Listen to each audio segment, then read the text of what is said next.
تجھ سا کوئی آیا ہے نہ آئے گا جہاں میں۔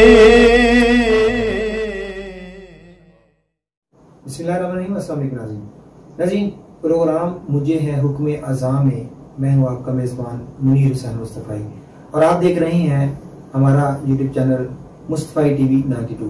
ناظرین، پروگرام مجھے ہے حکم اذاں میں ہم اپنے ناظرین کے لیے مختلف موضوعات پر گفتگو کیا کریں گے، جس میں آج ہم گفتگو کریں گے اہل بیت اطہار رضی اللہ تعالیٰ عنہ کے بارے میں، کہ آج کے دور میں نبی صلی اللہ علیہ وسلم کی آل اولاد، نبی صلی اللہ علیہ وسلم کی بیویوں کے بارے میں جو اختلاف کیا جاتا ہے کہ نبی صلی اللہ علیہ وسلم کی اہل بیت کون ہے، آج ہم اس حوالے سے بھی گفتگو کریں گے۔ اور اس کے بعد نبی صلی اللہ علیہ وسلم کی جو آل کے حوالے سے اختلافات ہیں، یزید کے بارے میں کچھ لوگ اختلافات رکھتے ہیں، یزید کو جنتی کہتے ہیں، آج ہم اپنے پروگرام میں ساری تفصیلاً گفتگو کریں گے۔ سب سے پہلے علامہ صاحب یہ بتائیں کہ اہل بیت اطہار کے بارے میں قرآن مجید ہماری کس طرح رہنمائی کرتا ہے کہ اہل بیت اطہار کے بارے میں کچھ لوگ کہتے ہیں کہ نبی صلی اللہ علیہ وسلم کی صرف آل ہی مراد ہے، اہل بیت اطہار سے مراد، یعنی کہ جو پنج تن پاک کے نام سے ہم ایک حدیث پاک ملتی ہے کہ جس میں نبی صلی اللہ علیہ وسلم نے حضرت علی رضی اللہ تعالیٰ عنہ، حضرت فاطمہ رضی اللہ تعالیٰ عنہ، حضرت امام حسین اور امام حسن علیہ السلام اور خود نبی پاک صلی اللہ علیہ وسلم، یعنی کہ یہ پانچ ہستیاں نبی صلی اللہ علیہ وسلم نے ان کو چادر میں لے کر فرمایا کہ یہ پنج تن پاک ہیں۔ تو آج کچھ لوگ نبی صلی اللہ علیہ وسلم کی بیویوں کے بارے میں اختلاف کرتے ہیں، وہ کہتے ہیں کہ نہیں، صرف اہل بیت میں وہی شامل ہیں جن کو نبی صلی اللہ علیہ وسلم نے اپنی چادر مبارک میں لیا تھا۔ تو اس حوالے سے علامہ صاحب قرآن مجید ہماری کس طرح رہنمائی کرتا ہے کہ اہل بیت اطہار میں کون کون شامل ہے؟ بسم اللہ الرحمن الرحیم، نحمدہ ونصلی علی رسولہ الکریم، اما بعد۔ منیر حسین مصطفی صاحب، میں آپ کا نہایت شکر گزار ہوں کہ آپ نے اس نازک مسئلے پر گفتگو کے لیے مجھے دعوت دی، اور جہاں تک ہمارے سوال کا تعلق ہے کہ اہل بیت اطہار کا قرآن پاک میں کیسے ذکر کیا گیا اور کس طرح ان کی عظمت اور شان کو بیان کیا گیا ہے، تو بڑی مشہور اور واضح آیت مبارکہ ہے۔ رب کائنات نے ارشاد فرمایا، انما یرید اللہ لیذھب عنکم الرجس اہل البیت ویطہرکم تطہیرا۔ بڑی واضح آیت مبارکہ ہے۔ ترجمہ اللہ تعالیٰ کے اس فرمان کا یہ ہے کہ بے شک اللہ تعالیٰ نے ارادہ فرمایا یہ کہ وہ لے جائے نجس کو، ہر قسم کی ناپاکی کو اہل بیت سے، وَيُطَهِّرَكُمْ تَطْهِيرًا، اور ان کو تم کو خوب پاک اور صاف ستھرا کر دیں۔ اب اس جگہ پر جو نجاست کا ذکر کیا گیا، تو علماء نے فرمایا کہ اس سے مراد کون سی نجاست ہے، کہ جس رجس کا اللہ تعالیٰ نے فرمایا کہ وہ اہل بیت سے اس کو دور کر دے اور خوب صاف ستھرا اور پاکیزہ کر دے۔ تو علماء کے مختلف اس حوالے سے اقوال ہیں۔ بعض نے فرمایا کہ اس سے مراد ظاہری نجاست ہے، بعض نے فرمایا کہ اس سے مراد کفر اور شرک کی نجاست ہے، جس کو اللہ تعالیٰ نے ہمیشہ کے لیے آل مصطفیٰ سے دور فرما دیا۔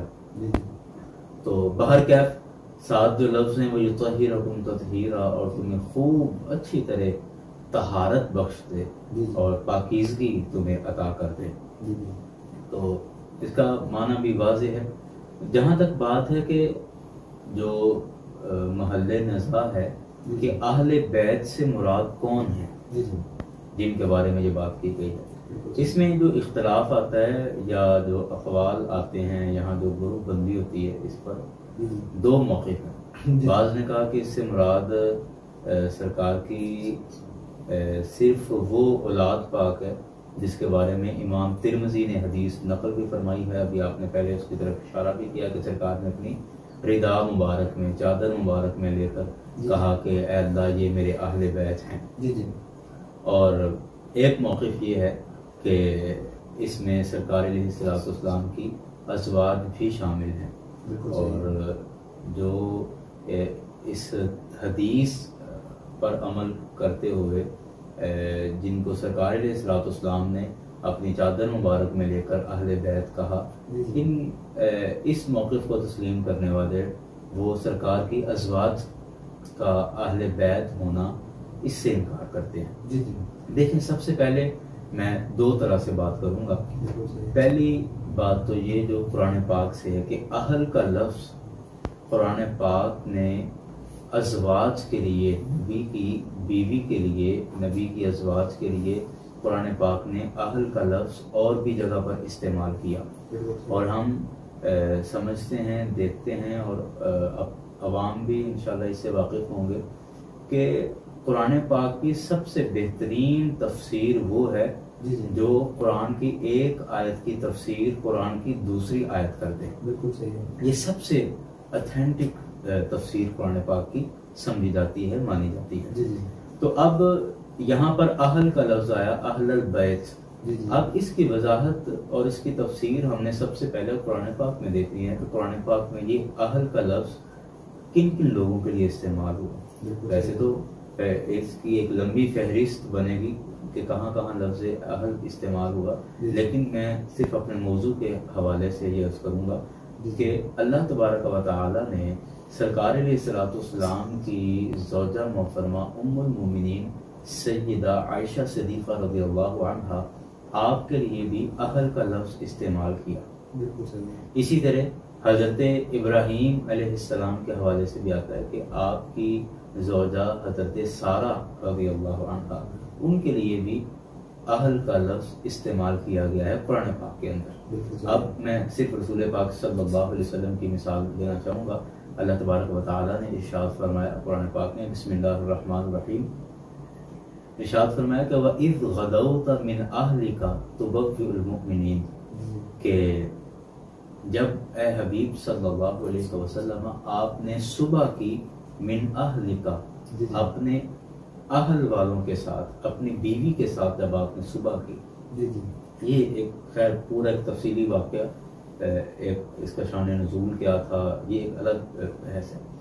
اب یہاں پر سیدہ عائشہ صدیقہ رضی اللہ عنہا کے لیے اہل کا لفظ استعمال کیا گیا، جیسے میں نے عرض کیا کہ حضرت ابراہیم علیہ السلام کی بیوی کے لیے بھی اہل کا لفظ استعمال کیا گیا ہے۔ تو اب قرآن کی جو دوسری آیتیں اس آیت کی یا اس لفظ کی وضاحت کر رہی ہیں، تو ان سے پتہ چل رہا ہے کہ اہل کا لفظ ازواج کے لیے استعمال کیا جاتا ہے اور قرآن نے استعمال کیا ہے۔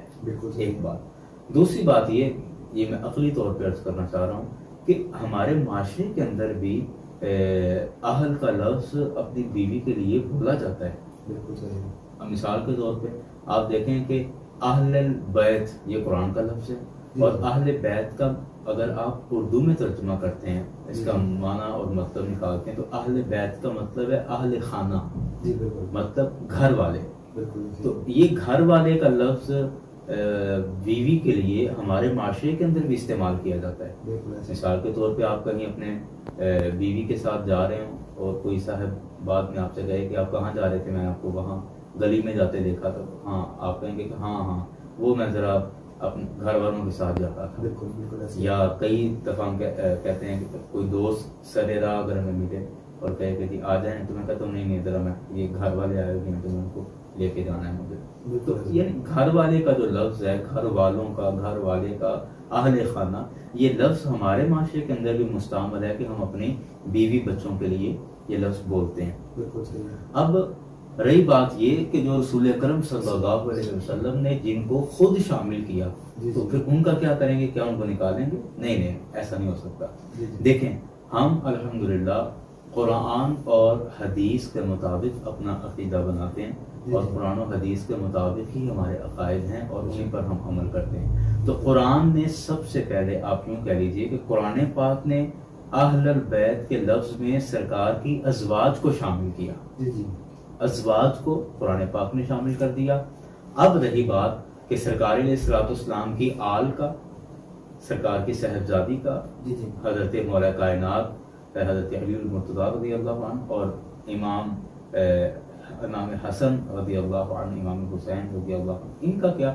تو ازواج کو قرآن شامل کر چکا، جی جی اب اس فضیلت کو اور اس رتبے اور اس مقام کو رسول اکرم صلی اللہ علیہ وسلم نے اپنا اختیار استعمال کرتے ہوئے اس مقام کو اپنی اولاد تک بڑھایا اور اپنی آل کو بھی سرکار نے اس مقام کے اندر شامل فرما لیا۔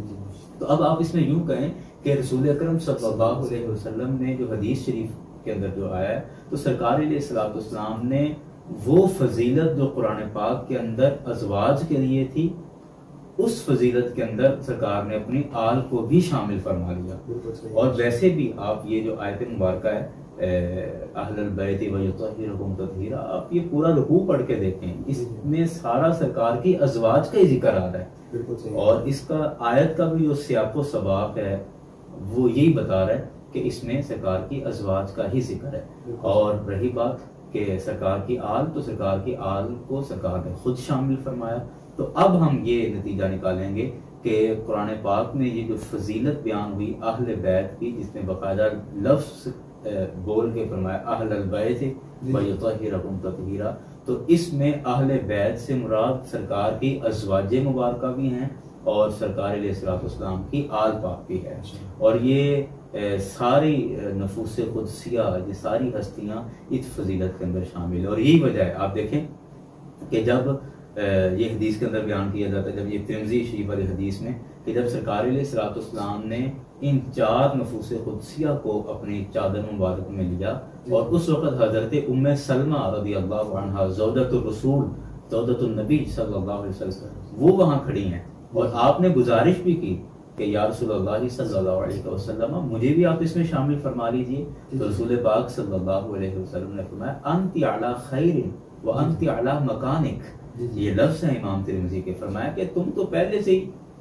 بہتری پر ہو، تم بھلائی پر ہو، اور وانت علی مکانک، اور تم اپنی مکان پر ہو، اپنی جگہ پر پہلے سے موجود ہو، یعنی جو تمہارا مقام اور مرتبہ ہے وہ تو قرآن پہلے تمہیں اہل بیت میں شامل کر چکا، تم تو پہلے سے اس میں موجود ہو۔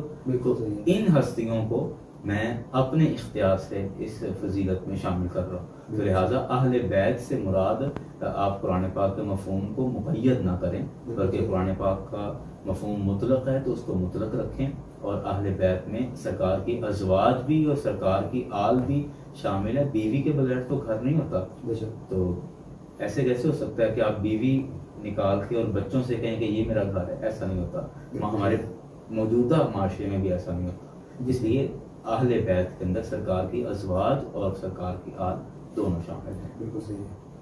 ناظرین، پروگرام کے باقی سوال میں علامہ صاحب سے کروں گا، ابھی ایک چھوٹی سی بریک ہے، بریک کے بعد ہم دوبارہ تجھ سا کوئی آیا ہے نہ آئے گا جہاں میں۔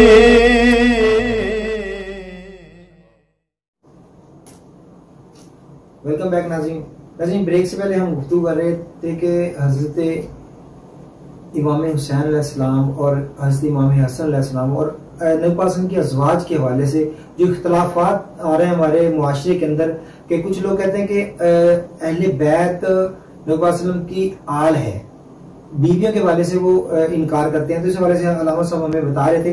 اچھا علامہ صاحب، نبی پاک وسلم کی ایک حدیث پاک ہے کہ الحسین منی و انا من الحسین، کہ حسین مجھ سے ہیں اور میں حسین سے ہوں۔ پہلے حصے کی تو دیکھیں ہمیں سمجھ آتی ہے کہ ایک بچہ ہے وہ اپنے ماں باپ کا خون ہے، اپنے نانا کا خون ہے، تو پہلے حصے کی تو سمجھ آتی ہے، دوسرے حصے کی عام طور پر سمجھ نہیں آتی، تھوڑی تفصیل سے ہمارے ناظرین کو بھی بتا دیں اس حوالے سے۔ جی بڑا اچھا یہ سوال ہے کہ رسول اکرم صلی اللہ علیہ وسلم کی یہ حدیث زبان زد عام ہے، اور میرے خیال کہ شاید کہ مسلمانوں کا کوئی بچہ ہو جس کو یہ حدیث کا یہ حصہ یاد نہ ہو، ورنہ ہر بچے کو، ہر جوان کو یہ حدیث یاد ہے کہ سرکار نے فرمایا الحسین منی و انا من الحسین۔ اور اس حدیث کے 2 حصے ہیں، پہلا اسی جملے کا پہلا حصہ کہ الحسین منی، حسین مجھ سے ہیں، تو یہ تو بالکل عام سی بات ہے کہ حسین سرکار کی آل سے ہیں، اولاد میں سے ہیں، اور اولاد ہمیشہ باپ میں سے ہی ہوتی ہے۔ اور دوسرا جو حصہ ہے کہ وَأَنَا مِنَ الْحُسَيْن، جی جی میں حسین سے ہوں. بالکل یہ حصہ سمجھنے سے تعلق رکھتا ہے. لیکن میں پہلے گزارش یا اجازت چاہوں گا کہ میں اس حدیث کا پورا مفہوم، مکمل حدیث جو ہے اس کا مفہوم آپ کے سامنے رکھ کروں. جس حدیث کے اندر یا جس موقع پر سرکار نے یہ جملہ ارشاد فرمایا، اور اس میں یہ تھا کہ رسول پاک صلی اللہ علیہ وسلم ایک دفعہ صحابہ کرام کی معیت میں صحابہ کرام کو ساتھ لے کر کہیں دعوت پر تشریف لے کے جا رہے ہیں. بالکل صحیح ہے. اور آقا علیہ الصلوۃ والسلام نے دیکھا کہ جب سرکار جا رہے ہیں، رستے میں بازار میں دیکھا کہ امام علی مقام امام حسین رضی اللہ عنہ، جو کہ بہت چھوٹے ہیں اور عمر میں، اور بازار کے اندر یلعب فی السوق، بازار کے اندر کھیل رہے ہیں.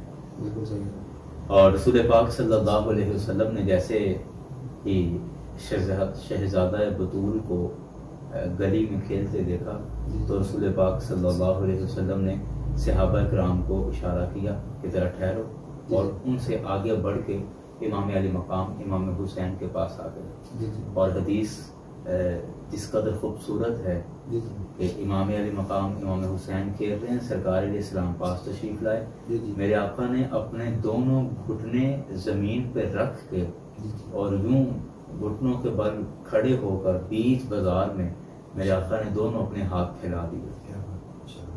اور امام علی مقام چونکہ بچپن ہے اور کھیل رہے ہیں، تو آپ کبھی بازو کے اس طرف سے نیچے سے نکل جاتے ہیں، پھر گھوم کے آتے ہیں، کبھی بازو کے اس طرف سے نیچے نکل جاتے ہیں. اور یہ بچوں کا ایک انداز محبت ہوتا ہے اپنے بڑوں سے. تو امام سرکار علیہ السلام مسکرا رہے ہیں اور امام علی مقام اس طرح یہ لاڈ کر رہے ہیں اپنے نانا کے ساتھ کہ اتنے میں آقا علیہ السلام نے ان کو دبوچ لیا، پکڑ لیا اور اپنی گود میں اٹھایا اور امام علی مقام کے ماتھے پہ بوسہ دیا، پھر آپ کے رخسار پہ بوسہ دیا، اور آپ کو اٹھا کے پھر واپس صحابہ کی جماعت میں ان صحابہ کے پاس آ گئے. اور آ کر اس موقع پر فرمایا، بیچ بازار میں صحابہ اکرام کی موجودگی میں میرے مصطفیٰ نے فرمایا کہ اے صحابہ یاد رکھنا، الحسین منی و انا من حسین، حسین مجھ سے ہے اور میں حسین سے ہوں. اب آتے ہیں اس طرف کہ حسین مجھ سے ہے، اس کی تو سمجھ آ رہی ہے. اب وَأَنَا مِنْ حسین، میں حسین سے ہوں، اس کا مطلب کیا ہے؟ ناظرین اکرام، اس کا مطلب سمجھنے کے لیے ہمیں تھوڑی سی تمہید کی، تھوڑی سی زمین کی ضرورت ہے. آپ تھوڑی سی گفتگو سب سنیں گے تو پھر آپ کو یہ بات آسانی سے میں سمجھا سکوں گا. دیکھیں، ہمارا ایمان ہے کہ اللہ تبارک و تعالی نے رسول اکرم صلی اللہ علیہ وسلم کو کائنات کی تمام خوبیاں عطا فرمائی. آپ یوں کہہ لیجئے کہ اس کائنات کے اندر جس شے کو خوبی کہا جا سکتا ہے وہ شے نبی اکرم صلی اللہ علیہ وسلم کی ذات مبارکہ میں موجود ہے اور بدرجہ اتم موجود ہے. ایک چیز. دوسری چیز یہ کہ بلکہ مجھے امام بصیری رحمۃ اللہ علیہ کا وہ شعر یاد آ گیا. آپ نے فرمایا کہ دع مدعته النصارى فی نبیہم واحکم بما شئت مدحا فیہ واحتکم، کہ جس طرح نصارہ نے اپنے نبی کو کہا اس چیز سے بس پیچھے ہٹ جاؤ. اس کے علاوہ جو کچھ بھی تم سرکار علیہ السلام کی شان میں کہنا چاہتے ہو یا کہہ سکتے ہو کہتے چلے جاؤ، کہتے چلے جاؤ. تمہاری زبان سے جو بھی تعریفی کلمہ نکلے گا وہ رسول پاک صلی اللہ علیہ وسلم کی شان کے عین مطابق. اچھا، اب جب ہمارا یہ ایمان اور عقیدہ ہے کہ رسول اکرم صلی اللہ علیہ وسلم کو اللہ نے کائنات کی ہر خوبی اور ہر نعمت اور ہر فضیلت عطا فرمائی ہے، تو دوسری طرف ہم دیکھتے ہیں کہ شہادت ایک بہت بڑی فضیلت ہے، شہادت ایک بہت بڑی نیکی ہے، شہادت کا ایک بہت بڑا مقام اور درجہ ہے. لیکن ہم دیکھتے ہیں کہ نبی مکرم صلی اللہ علیہ وسلم آپ کسی غزوے میں شہید نہیں ہوئے، کسی جنگ میں آپ شہید نہیں ہوئے. اللہ تعالیٰ نے ایک قدرتی طور پہ جو ایک قدرتی انسان پر موت آتی ہے، اسی طرح رسول پاک صلی اللہ علیہ وسلم کا جو وصال با کمال ہوا وہ قدرتی تھا. اللہ تعالیٰ کے حبیب نے پردہ فرمایا تو اب یہ جو شہادت والی فضیلت ہے، جی جی، شہادت والا جو مقام ہے، شہادت والا جو مرتبہ ہے، جی جی، تو یہ اعتراض ہو سکتا ہے آقا علیہ الصلوۃ والسلام کی ذات پر کہ آپ کیسے کہتے ہیں کہ دنیا جہان کی ساری خوبیاں ان کو اللہ نے عطا کی ہیں، وہ شہید تو نہیں ہوئے، شہادت والا مقام تو نہیں ملا؟ حالانکہ شہادت کی فضیلتیں قرآن پاک نے بھی بیان کی اور خود نبی مکرم صلی اللہ علیہ وسلم نے بھی بیان فرمائی ہیں، اور اللہ اکبر اللہ اکبر، بڑے موقعوں پر سرکار علیہ الصلوۃ والسلام نے شہداء کے فضائل بیان فرمائے۔ تو اب سرکار تو کسی میدان میں کسی غزوے میں شہید نہیں ہوئے ہیں، تو اب یہ سرکار علیہ الصلوۃ والسلام کی ذات یا سرکار کی عظمت اور شان میں یہ ایک درجہ یا ایک رکھنا خالی ہے۔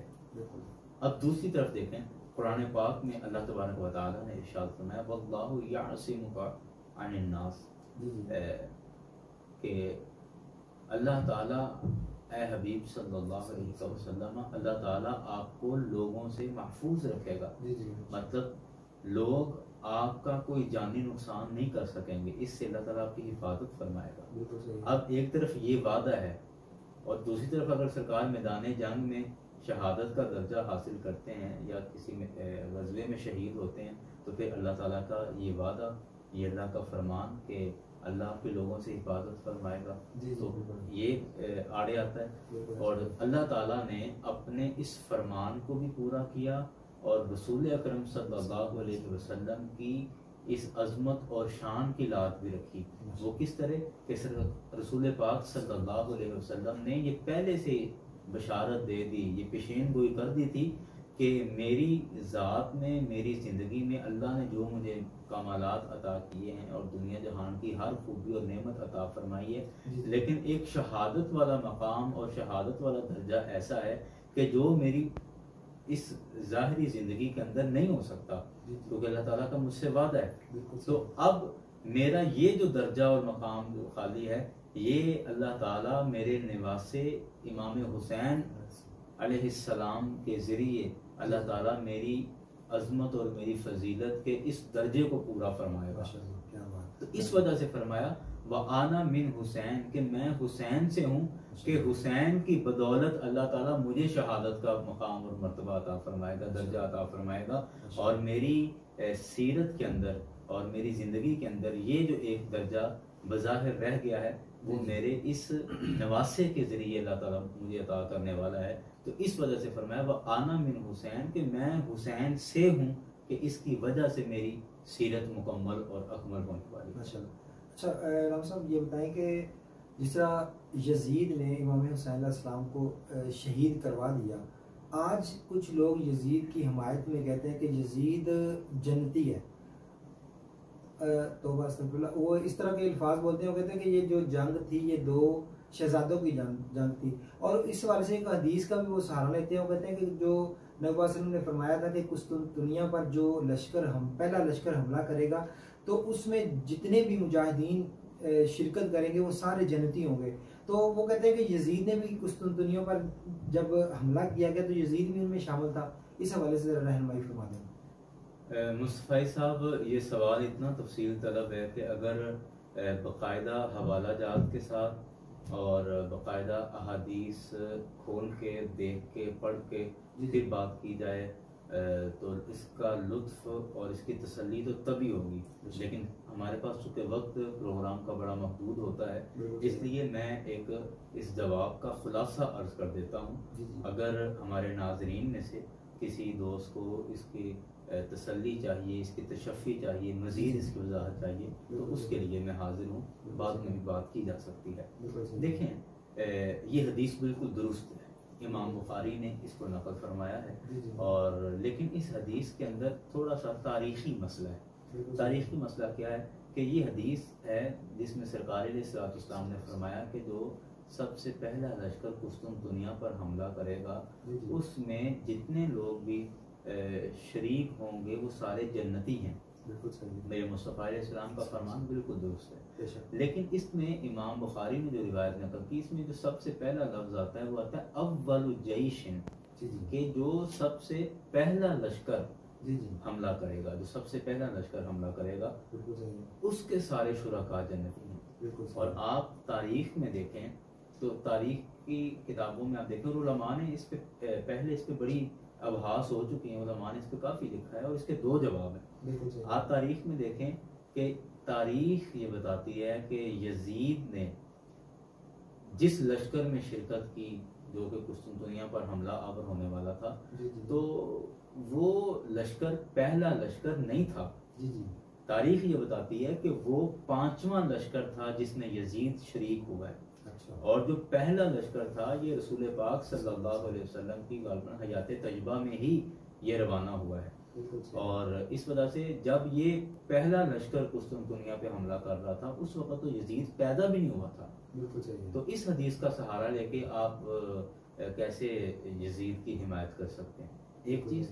اور دوسری چیز یہ کہ بعض روایتوں میں یہ بھی ملتا ہے کہ اس امام طبرانی نے غالباً اس کو لکھا کہ یزید شامل تھا، لیکن وہ یزید یہ والا یزید بن معاویہ نہیں تھا. جی جی ہاں، وہ کوئی اور یزید نامی شخص تھا جو اس لشکر میں شامل ہوا، کیونکہ اس کی تو ولادت اس ٹائم پہ نہیں ہوئی تھی، پیدا ہی نہیں ہوا تھا، تو پھر یہ اس میں کیسے شریک ہو سکتا ہے. تو جو اس لشکر میں شریک ہوا وہ یزید بن معاویہ نہیں تھا، وہ کوئی اور یزید نامی شخص تھا.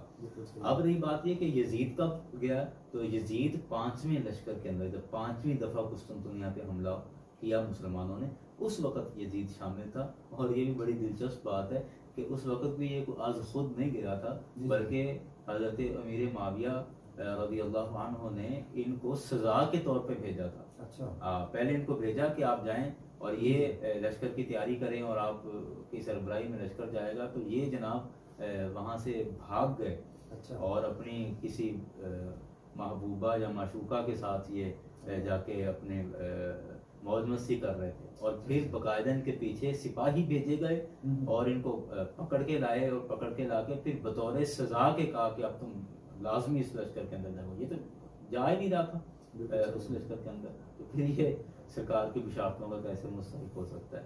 تو اب ویسے بھی یہ وہ لشکر نکلا جو حدیث کے اندر لفظ ہے وہ اول الجیشین کے ہیں کہ پہلا جو لشکر حملہ کرے گا اس میں جتنے شرکاء ہوں گے وہ جنتی ہیں.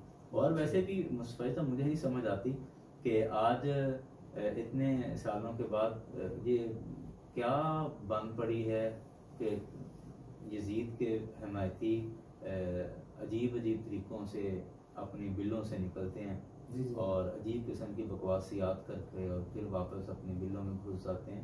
اور کیا ہمدردیاں ان کو یزید سے، یا کیا مفاد ہے ان کو یزید سے، یا کون سا ان کو سکون ملتا ہے آل رسول کی مخالفت کر کے، یا آل رسول کی مخالفت جن لوگوں نے رسول پاک صلی اللہ علیہ وسلم کی آل پہ ظلم کیا. جی جی بالکل.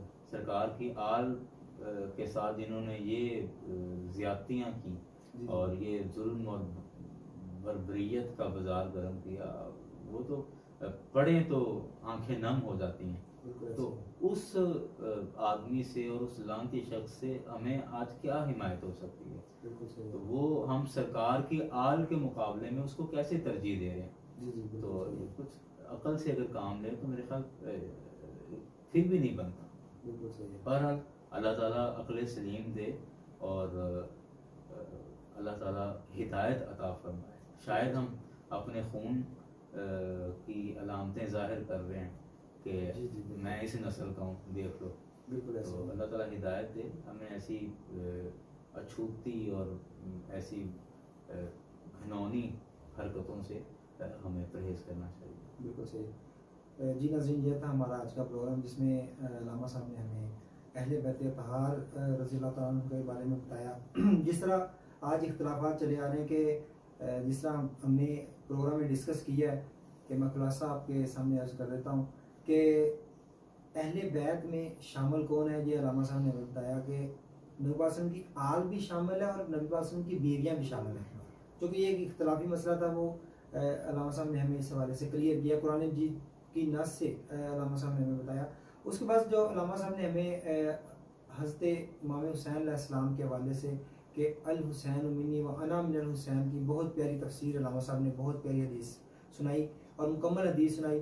تو اس کے بعد جو قسطنطنیہ والا جو حدیث کا جو ہمارے آج کے لوگ میں معاشرے میں کچھ لوگ اس کا سہارا لے کے یزید کو جنتی بھی کہہ دیتے ہیں، تو اس حوالے سے بھی علامہ صاحب نے جو غلط فہمی تھی وہ دور کی ہے۔ امید ہے کہ آج کے پروگرام سے ہمارے جو ناظرین ہیں ان کو ضرور استفادہ حاصل ہوا ہوگا۔ مزید انشاءاللہ ہم اگلے پروگرام میں آپ سے دوبارہ ملیں گے، ایک نئے ٹاپک پر گفتگو کریں گے۔ دعا میں یاد رکھیے گا۔ السلام علیکم ورحمۃ اللہ وبرکاتہ۔ تجھ سا کوئی